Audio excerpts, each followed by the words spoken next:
the return of Doc Samson, the assassination of Betty Ross, and more Immortal Hulk. What's up, everybody? I'm Stan, and welcome to Detail Comics, where we go over comics in detail. This is going to be an irate review, and in this one, we are talking about Immortal Hulk number 15. So Al Ewing has been writing a masterpiece that is going to be going through all different parts of the psychosis of the Immortal Hulk, but in the last issue, we saw the assassination of his wife and possibly the return of the Red She-Hulk. But let's dive into 15 and see what we've got in store. In issue number 14 of Immortal Hulk, Bruce Banner finds his wife dead on the floor, assassinated. He explodes into a Hulk-like rage, gets shot through the face himself, and then ultimately finds himself face-to-face with his former therapist, Doc Samson. And issue number 15, where we're going to be picking up, is all about how Samson came to be. The leader and MODOK had split his personalities apart, causing him to do untold harm to his various friends and colleagues. And when he actually had the opportunity to die, he did so in a valiant manner. He saved the world. It allowed him some sort of redemption. And that's where he felt triumph as he went into the darkness. But as he waited there and the green door opened up, like we've seen before for other characters inside this Immortal Hulk universe, it wasn't necessarily a time to move on, it was a time for resurrection. And that's when Samson pulls himself from the grave and finds himself at a loss. There was no sign of MODOK, there was no influence of the leader, and he went to S.H.I.E.L.D. and he found that they didn't have any idea what was wrong with him either. It just seems like it's something that happens with the superhero types. But that didn't mean that Samson wasn't going to be able to contribute. We actually saw him inside the events of Civil War II giving counsel to Carol Danvers, the first time we'd seen Samson in quite some time.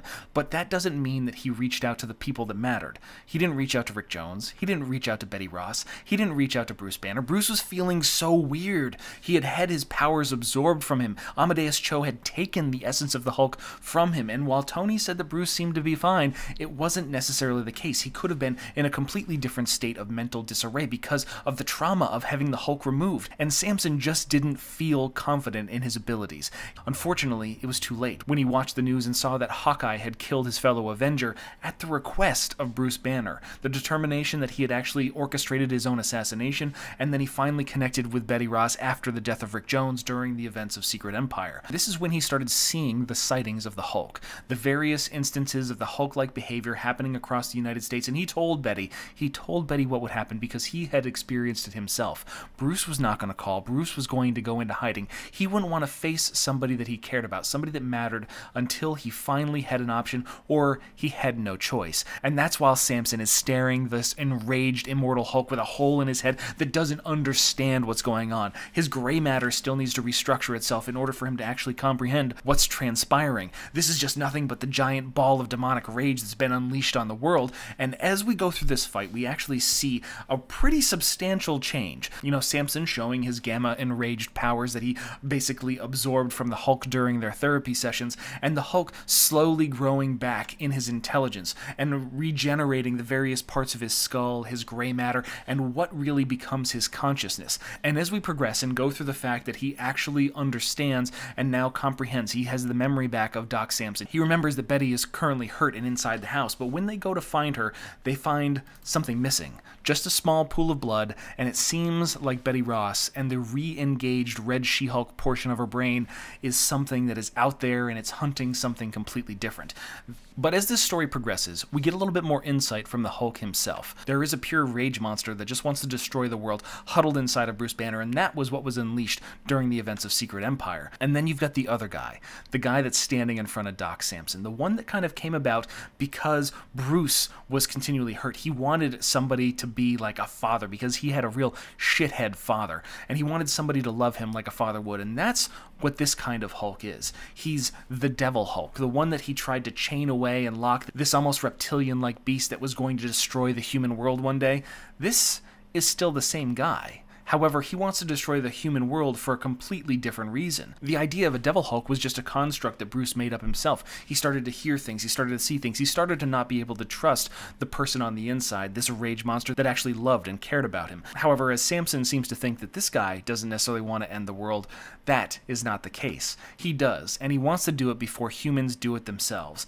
Al Ewing kind of injects a little bit more of modern-day America, modern-day society into this story by the whole idea of nuclear nuclear weapons, the idea that a singular person could just initiate world apocalypse in a single push of a button, the idea that we continuously burn down and poison various parts of the environment, the way that we treat each other, the way that the climate is shifting. We are on a crash course for our own destruction, and the Hulk is willing to take responsibility for the destruction of the world, because if he destroys the world, it's possibility that humanity might live, or at least some of it. And that's when Samson makes a bit of a joke, you know, since he's an environmentalist, this is actually the Green Hulk, as in like a Greenpeace or, you know, environmentalist. So it's a really interesting aspect of the humor of Samson. But we do find that we're in Severin Memorial Cemetery, and we're going to visit a person that we should have visited quite some time ago, because Betty is supposed to be out there, and Samson thinks that they're hunting for Betty, but Betty, we already know that she is taken care of. She started to resurrect herself as the Red Hulk back in the previous issue, and that's not going to be a problem, because Samson is back alive, and if Samson's part of the club of the Hulks,